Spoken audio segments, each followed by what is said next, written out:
Okay, this is Sridhar. I'm going to explain about the water technology topic,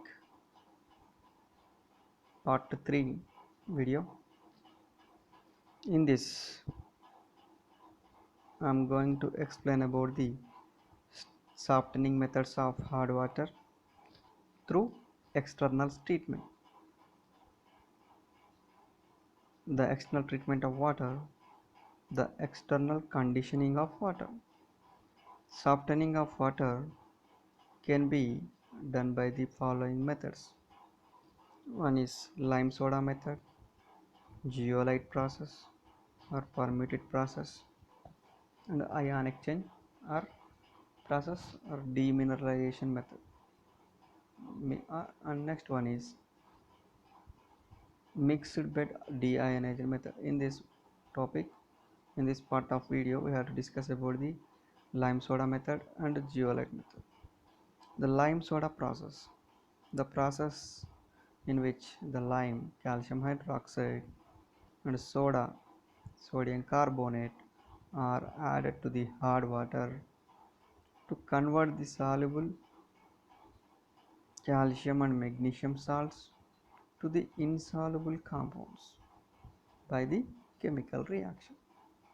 The calcium carbonate and magnesium hydroxide, so precipitated, are filtered off and removed easily. Okay, it is further divided into two types. Okay, no need to explain in detail in this topic. Okay, briefly, I have to explain about this lime soda process. In this lime soda process, when it is water is added to the hard water, in that hard water the bicarbonates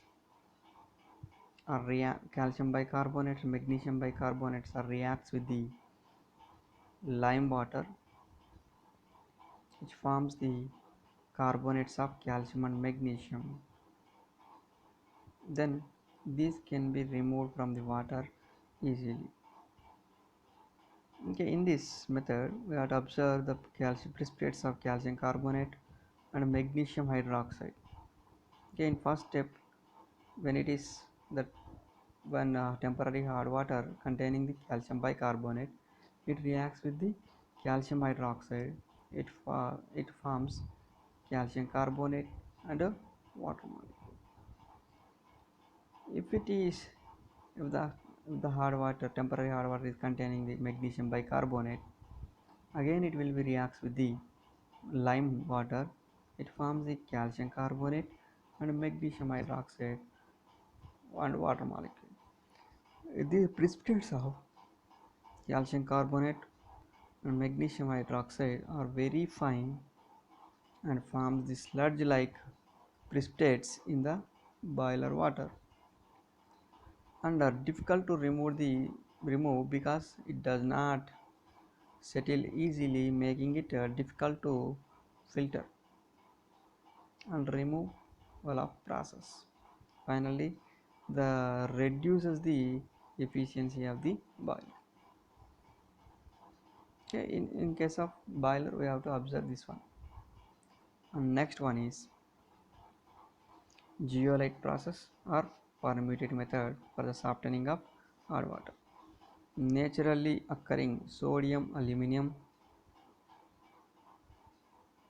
orthosilicate is called as zeolite.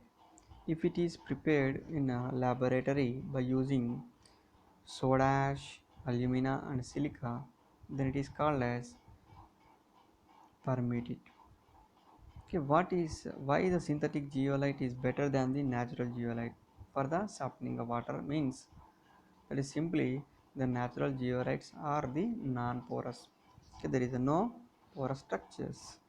The artificial zeolite are having porous structure. Then it binds the calcium and magnesium ions. Zeolite is the hydrated sodium aluminum silicate capable of exchanging of reversibly its sodium ions for the hardness producing ions in water. And then here we observe the diagram of the porous structure of the zeolite, that is the artificial zeolite. Next one is the porosity or cavity size of the synthetic zeolite structure can be controlled by the varying the silicon and aluminum ratio, which were used in the preparation of the permitted. The ion exchange process of zeolite structure is associated with the sodium ions. We have to observe this black diagram of the zeolite softener. Okay, this one is first in this we have to take the pasty material as a zeolite in this permitted container, and that this can be settled in a zeolite container. Then first the hard water sent through this permitted container, the calcium and magnesium ions which are present in the hard water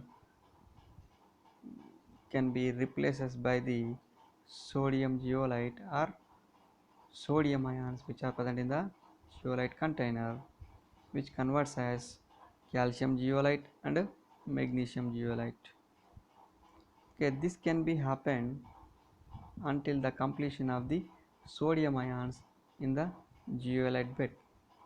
For then further flow of hard water through this zeolite container, the water will not get softened. Here the regeneration of the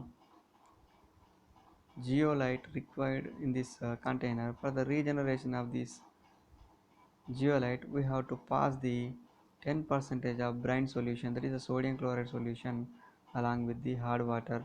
Then we get the regeneration occurred at the zeolite container of permitted. Okay, this can be observed in this equation. In the purification of water, first we have to print through the we have to have we have to send the hard water through the zeolite container. In this, the calcium and magnesium ions are replaced by the sodium ions which are present in the zeolite container, and it forms the calcium zeolite and magnesium zeolite. If it is temporary hardness caused salts present in the water. Similarly, then if it may contain permanent hardness caused salts, in the similarly the calcium and magnesium ions are replaced by the sodium ions, and it forms the calcium and calcium zeolite, magnesium zeolite. After some time, the completion of the sodium ions in the zeolite container, then further flow of hard water through this container, the water will not get softened because of there is a non-availability of the sodium ions in the zeolite container. Then regeneration of these zeolite required in this container. For the regeneration of these zeolite, we have to pass the 10% of brine solution along with the hard water. Then following reactions are occurred, and then regenerated zeolite appeared at the zeolite container. Then water will get softened. Then advantages of this zeolite process: the soft water of the 10 to 15 ppm can be produced by this method. This equipment occupies the less space, less space. No impurities are the precipitated, hence no danger of the sludge formation in the treated water. It does not require more time and more skill. So there is a disadvantage of this GLF process, or soft water contain more sodium salts than the lime soda process. It replaces only the calcium and magnesium with sodium ions, but leaves the all other ions like bicarbonates, carbonates, etc. in the softened water. Then they may form the sodium bicarbonate, sodium carbonate, which releases the carbon dioxide in the water. Is boiled, it causes the corrosion. It is also causes the caustic betterment when sodium carbonate hydrolysis to give the sodium hydroxide. Thank you. Thank you.